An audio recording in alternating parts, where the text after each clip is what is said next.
بسم اللہ الرحمن الرحیم۔ نبوت ملنے کے بعد حضور صلی اللہ علیہ وسلم کی حالت۔ پہلی وحی کے بعد رسول اللہ صلی اللہ علیہ وسلم غار حرا سے فوراً گھر تشریف لائے۔ پہلی مرتبہ فرشتوں کو دیکھنے کی وجہ سے رسول اللہ صلی اللہ علیہ وسلم کی طبیعت پر گہرا اثر تھا، اس لیے لیٹ گئے اور آپ نے اپنی بیوی سے کہا مجھے چادر اڑا دو۔ جب طبیعت میں ذرا افاقہ ہوا، سکون ہوا، تو آپ نے بیوی سے تمام واقعہ بیان کیا اور فرمایا مجھے اپنی جان کا ڈر ہو گیا ہے۔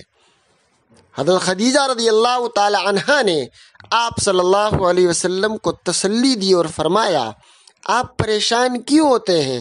آپ تو رشتہ داروں پر شفقت فرماتے ہیں، آپ سچ بولتے ہیں، آپ امانت دار ہیں، آپ بیواؤں کی، مسکینوں کی، یتیموں کی اور محتاجوں کی مدد فرماتے ہیں، مہمان نواز ہیں، آپ مہمان نوازی کرتے ہیں، مصیبت زدہ سے آپ ہمدردی کرتے ہیں۔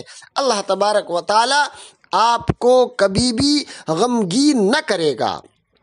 پھر وہ آپ صلی اللہ علیہ وسلم کو لے کر اپنے چچا زاد بھائی ورقہ بن نوفل کے پاس گئیں۔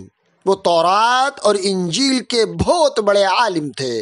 نبی کریم صلی اللہ علیہ وسلم ورقہ بن نوفل کے سامنے غار حرا کے سارے واقعے کو مکمل اور تفصیل سے بیان کیا۔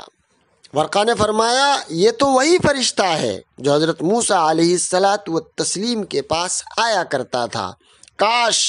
کاش میں اس وقت تک زندہ رہتا جب تمہاری قوم تم کو مکے سے نکال دے گی، اس وقت میں تمہارا ساتھ دیتا۔